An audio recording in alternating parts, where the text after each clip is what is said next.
Okay, so let's take a look at these first 6 problems on our first test review. So the first 6 want you to determine whether the statement is sometimes, always, or never true. So for the first one, it says a line segment is part of a line. If you look at your definition, okay, of what a segment is, put this in here. Okay. So a segment is a portion of a line consisting of 2 endpoints and all the points between them. So because it's part of the definition that a segment is part of a line, that's always going to be true. If it's part of how we define it, then it's always going to be true. Okay. So for number 2, it says a ray is part of a line segment. So a ray is something that starts at a point and continues forever in one direction. A segment is something that starts and ends. So because a ray goes on forever, but a segment ends, a ray could never be part of a segment because the ray has to keep going, but the segment stops. Okay. For number 3, this is always true, but we didn't really talk about this in class, and it's not really going to be on your test, so you can just omit that problem. For number 4, it says 2 lines are parallel if they don't intersect. So this is sometimes true. Okay. Parallel lines don't intersect. That's true. But we also have skew lines that don't intersect. So because skew lines exist, okay, not every pair of lines that don't intersect will be parallel, which is why this is only sometimes true and not always true. Okay.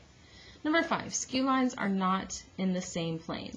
This is part of how we define skew lines. If you look at your skew definition, okay, let me pull it up over here.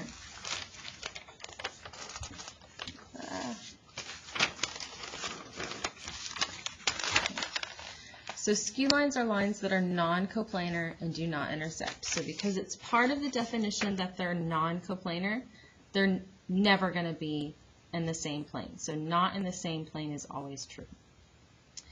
Last, number 6 says Km and Mk are named the same set of points. So basically this is asking, are Km and Mk the same thing? And if you look at the notation, it's notated as a ray. This is ray Km and this is ray Mk. All right, so let me show you, okay? So here we've got K and M.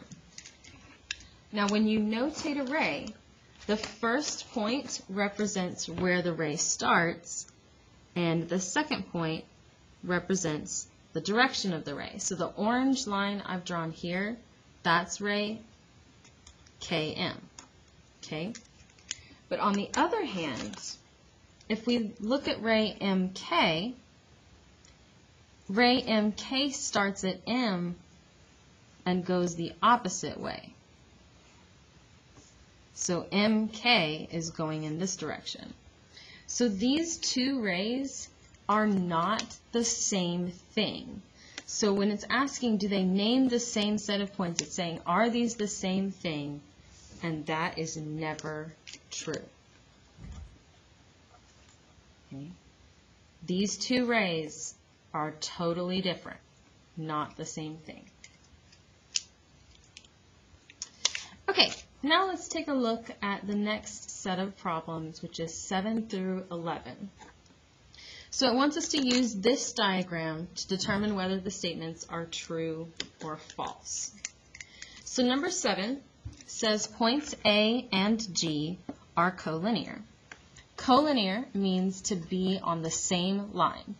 Now if you look at this picture, obviously there's not a line that's drawn that connects A and G. but they're still considered to be collinear if you can create a straight line that connects them, which we can, so this is true. Number 8, points A, B, C, and H are coplanar. So coplanar means to be on the same plane, or in other words, the same flat surface, okay? So when we look at this picture, we can see that A, B, and C are up here, and H is down here. If I tried to connect this plane to that one, I would have to bend it in order to get this to touch down to H. We can't bend planes as part of their definition, so this is false. Those are not coplanar. Number 9, A, E, and C, G are coplanar. Okay, so in this picture, the plane isn't shown, but you could still create a flat surface that connected those two lines. Okay. Now the reason that you can do that is because those two lines are going the same direction. So anytime you have lines that are going in the same direction, they will always be coplanar. So this is true. Okay. Number 10, the intersection of plane ADBC and FGCB is line CB. So if you look at this plane here and this one here, we can see they intersect at that line. So that's true. Number 11, DC and FG are parallel because they never intersect. All right, so let me get a little different color here so you can see better. So here's this line DC, and here's this line FG. Okay. So you can see if these two things were on the same plane, or in other words, the same flat surface, they would intersect.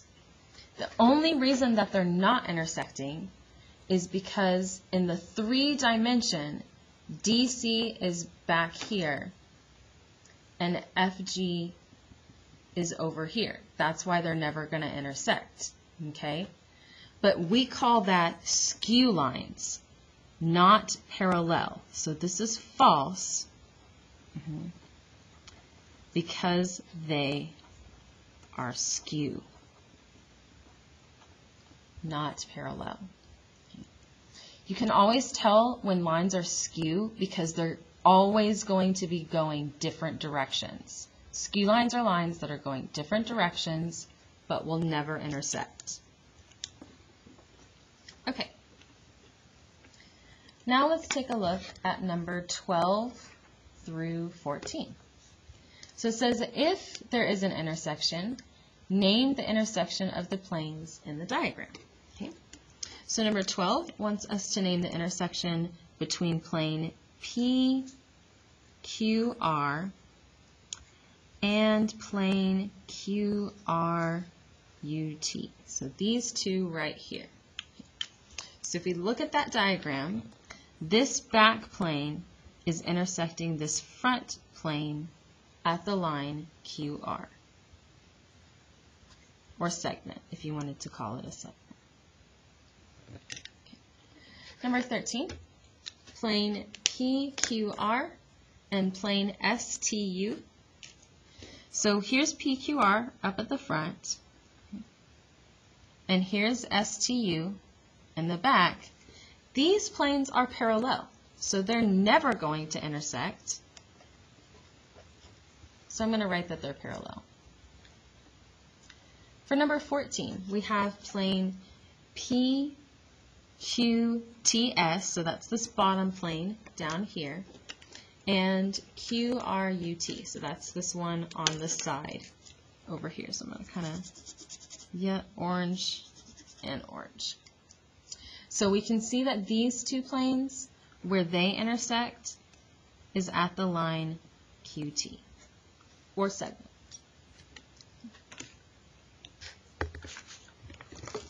Okay, get that out of the way. Move that down. All right, so for the next section, 15 through 30, it's a bunch of just true-false statements. So we're going to knock these out, okay?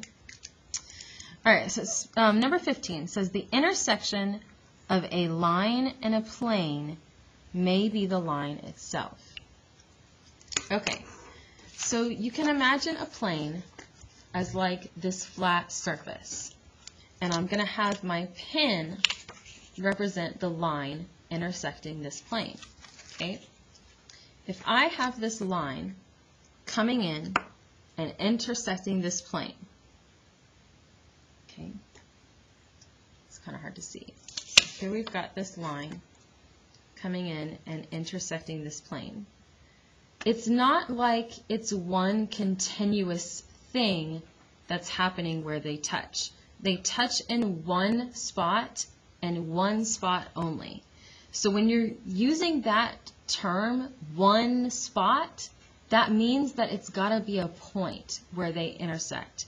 Points represent one specific location. So anytime that's what you're talking about, that's the word that you want to use. So where it says the intersection of a line and a plane could be the line, that's false because it's going to be a point, not a line. Number 16, 3 non-collinear points determine exactly one plane. So if you take a look at your postulate notes, which are on page 6,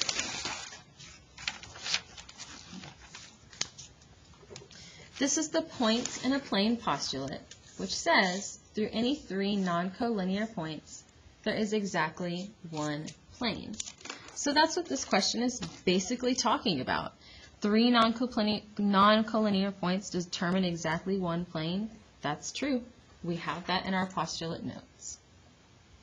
For number 17, 2 points can determine 2 lines. This goes with the unique line postulate, which says through any 2 points, there is exactly one line.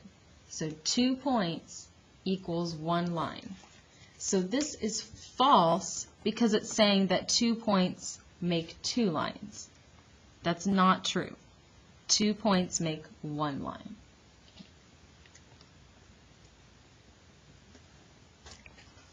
For number 18, 2 lines can intersect in exactly 1 point. Okay? This is your intersecting lines postulate. It says that if 2 lines intersect, they intersect in exactly 1 point. So this is a true statement. Number 19, 2 points determine a plane. This is your points in a plane postulate. It says through any 3 non-collinear points, there is exactly 1 plane. It has to be 3 points, not 2. So this is false. Number 20, a line and a point not on it determine a plane. Okay. So if we have a line, we know from the unique line postulate that it takes at least 2 points to create a line. So if we have a line, we know we have at least 2 points. And then it says we have a point not on that line. So here's our 3rd point. Okay. Remember, a plane is just something that is a flat surface. So if we were to connect this line to that 3rd point, we create a flat surface. So this does create a plane. Okay, so for number, what are we on? Number 21. So it says a plane contains at least 3 non-collinear points. Again, look at your points in a plane postulate. It says through any 3 non-collinear points there is 1 plane. So that is true. A plane is going to have at least 3 non-collinear. Number 22, line L always has at least 2 points on it. This goes with your unique line postulate, okay?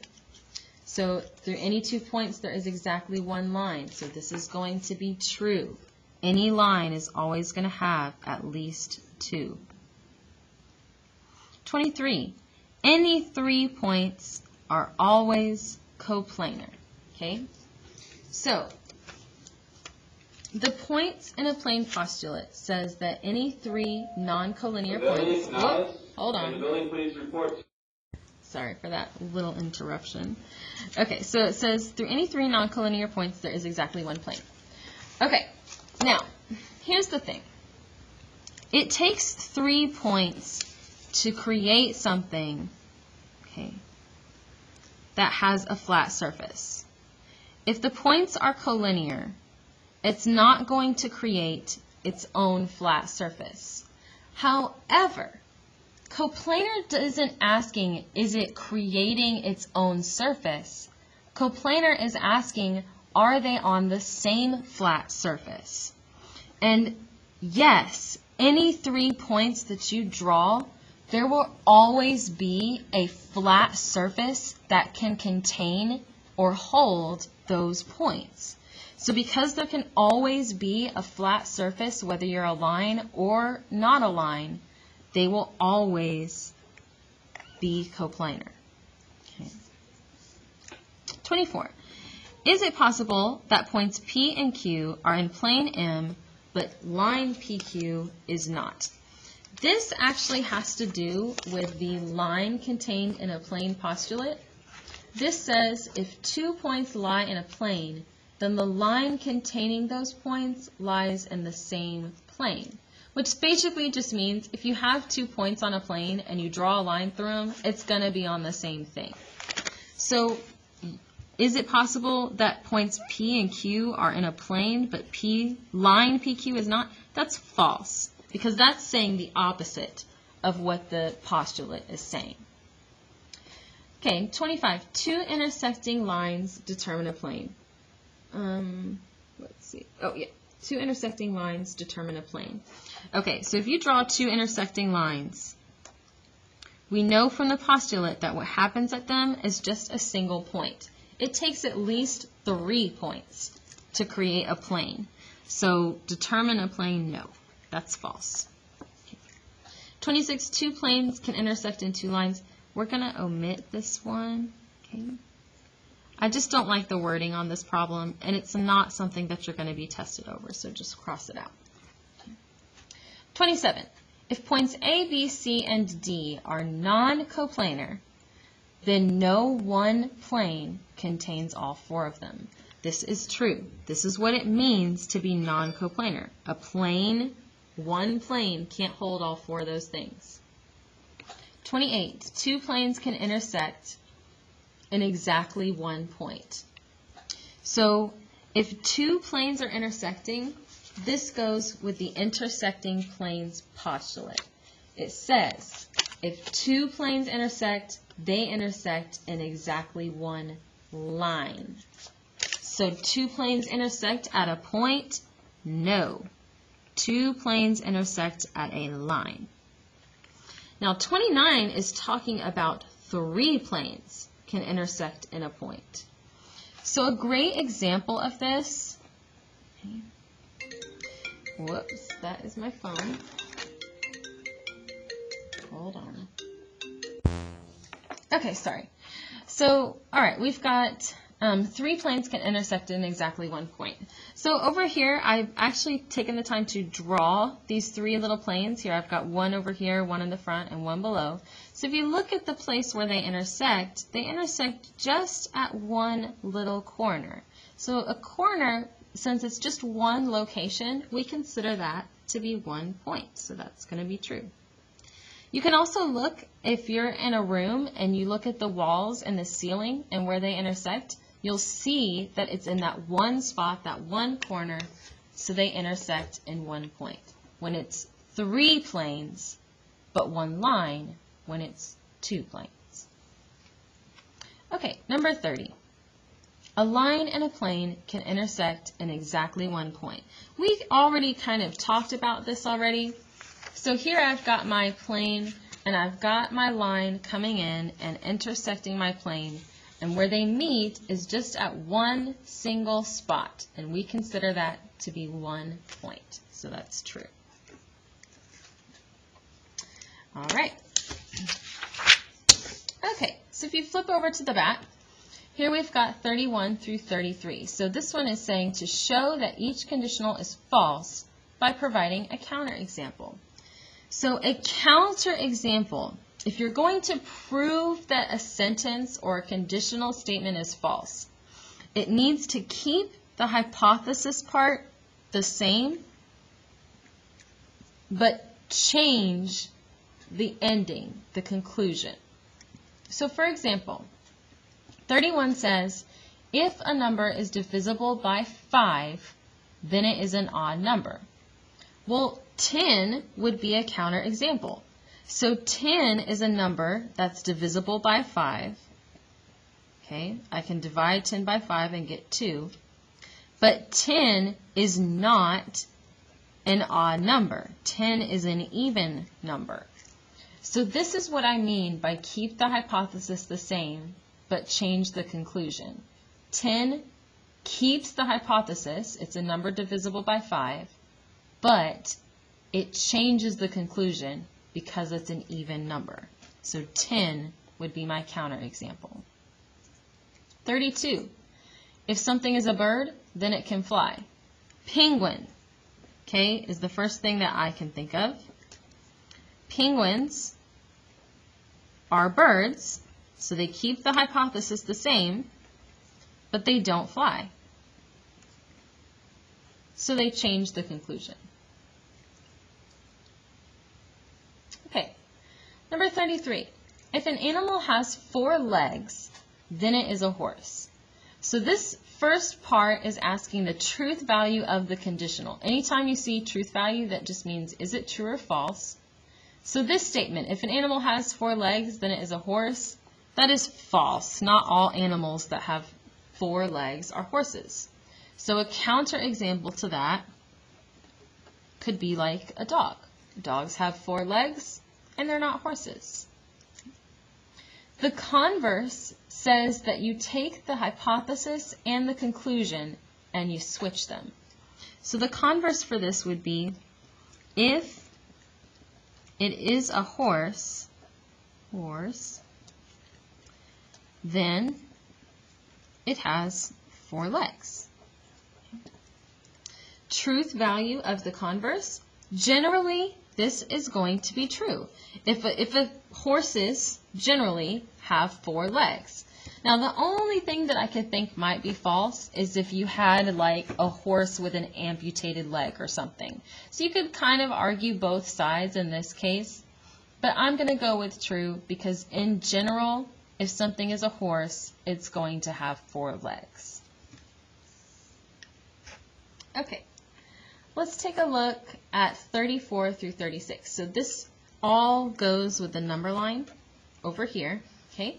And so this deals with one-dimensional distance, meaning it's just on a straight horizontal line or straight vertical line, and we're just finding distance by counting or subtracting. All right, so 34 wants us to find the length of B to D, okay? There are a couple of different methods for solving this. Some students like to look at the -1, and they know that that is 1 away from 0. And then they look at the 5 and know that that's 5 away from 0 and know that the total length would be 6. If you do that, that is great. That works. The method that I'm going to show is just the technical method that will always work no matter whether you have positives or negatives or 0. So I'm using this method because it's a method that works every single time no matter what your numbers are. Okay, so what this method is you take the absolute value of the difference between the 2 points. So I would do 5 minus -1, and that's equal to 6. So when you do this absolute value, okay, it actually doesn't matter which point you put first. I could put D first and B second, or I could put B first and D second. So this right here is equal to -6, but because I take the absolute value, it gets rid of the negative, so I have the same answer. Okay, 35, find the length of AC. Okay, so again, I've got A at 27, C is at 3, -27 minus 3, take the absolute value, and that gives me the length is 30. Between B and E, okay, absolute value. So we're going to take the absolute value of -1 minus 12, or 12 minus -1, either way works. Okay. That's going to give us -13, but the absolute value says to make it positive, so that becomes positive 13. Okay. All right, 37 and 38 are Pythagorean theorem problems. So if you remember, you have some examples in your notes if you get stuck on these. We've got a hypotenuse example and a leg example. This is on page 9, by the way, Pythagorean theorem and distance. Okay. So in this problem, number 37, we're solving for the hypotenuse. I know this because my right angle always points to the hypotenuse. So my formula says a squared plus b squared equals c squared. In this case, 7 is a, b is 3, and c is x. So if I want to solve for x, what I need to do here is take the square root. So x is equal to the square root of 7 squared plus 3 squared. Okay. When you do this on your calculator, you're going to want to press second and then x squared to open up this square root. Okay? Then you'll type in 7 and you can hit the x squared button to get that little 2, plus 3 and then hit x squared to get that one. Make sure when you're working these problems that the line that's up at the top here goes over the entire thing. So if I hit enter, I get that that's 7.61. So that's our answer. Now I just want to show you, this is wrong. This is what you would not want to do, but I want to show you why it matters. So let's say I did 7 squared, okay, and then for some reason it takes off that little square. It's going to give me the wrong answer. Look, I get 16 now instead of this answer. So you need to make sure that the square root goes over the whole thing. Okay. Ooh. Now for number 38, in this problem you're solving for a leg, which again we know because the right angle points to the hypotenuse. So if this is our hypotenuse, then these are my legs. Okay. So when you're solving for a leg, our formula says a squared plus b squared equals c squared. So when we plug this in, we've got x squared plus 11 squared equals 15 squared. So before we start plugging things into the calculator, we need to get x by itself. If we're adding 11 squared here, I can move that to the other side by subtracting, doing the opposite of addition. So now I've got x squared is equal to 15 squared minus 11 squared. Okay. Take the square root of both sides. So I've got x is equal to the square root of 15 squared minus 11 squared. Okay. So then putting this into my calculator, second x squared opens the square root. 15 squared minus 11 squared, and we get that answer is 10.198, so we'll round that to 10.2. Okay? Again, remember to be careful that the square root covers the entire thing. If I were to do 15 squared minus 11 squared and it was not underneath the square root, I get the wrong answer. I get a totally wrong answer. I get a negative number, which is definitely doesn't make sense for a length to be a negative number. All right, last 3 problems on our review. Okay. So, it says determine the distance between the given points. So we've got A and B. A is at -3, 2, and B is at 7, 10. Oh, distaste, that's spelled wrong. That should say distance. Okay, so these are distance formula problems. What your distance formula says, I'm just going to put it down here at the bottom. Let me get a pen. Okay. So this says D, your distance, is equal to the square root of x2 minus x1 squared plus y2 minus y1 squared, where x2, x1 and y2, y1 are just representing your x values of the coordinates and your y values of the coordinates.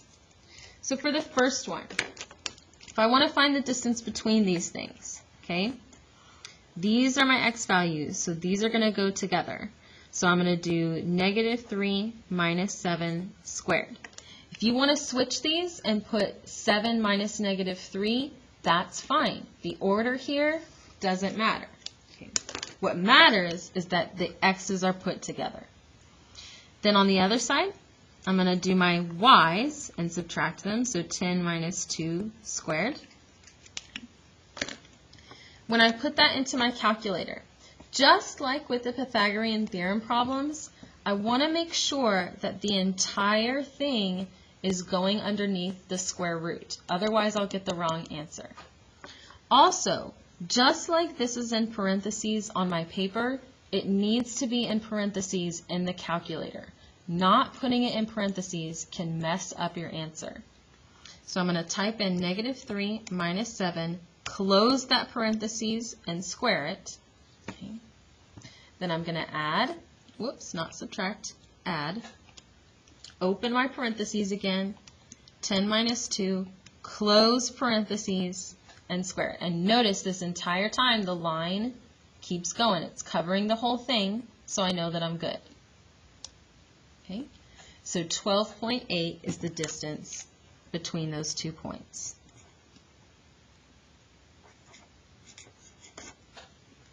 Okay. Number 40.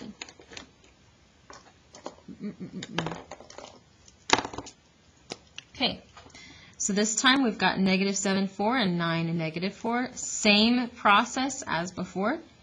So this time I'll put this one first, so I will do 9 minus -7 squared plus -4 minus 4 squared. Okay, typing that in, get my square root open, open parentheses, 9 minus -9. Make sure you're using this for minus and this for negative. So it should look like a long one and then a short one. Oops, sorry, not -9, -7. Okay. Close parentheses and square it. And then add, open, -4 minus 4, close parentheses and square it. Again, your negative should be that small little dash that goes with this one. Okay. The minus is the longer one that goes here. Okay. And then we get that's about 17.888, so I'm going to round that to 17.9.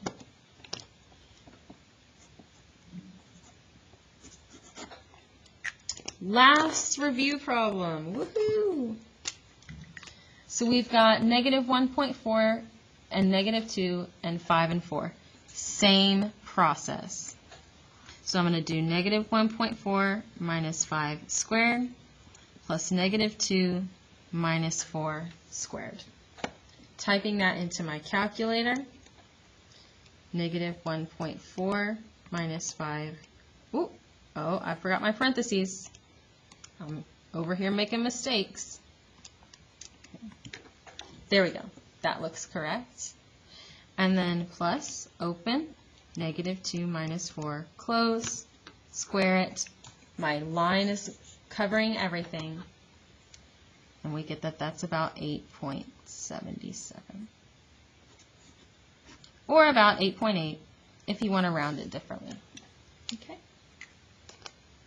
All right, I hope this helped you, and good luck on your test tomorrow.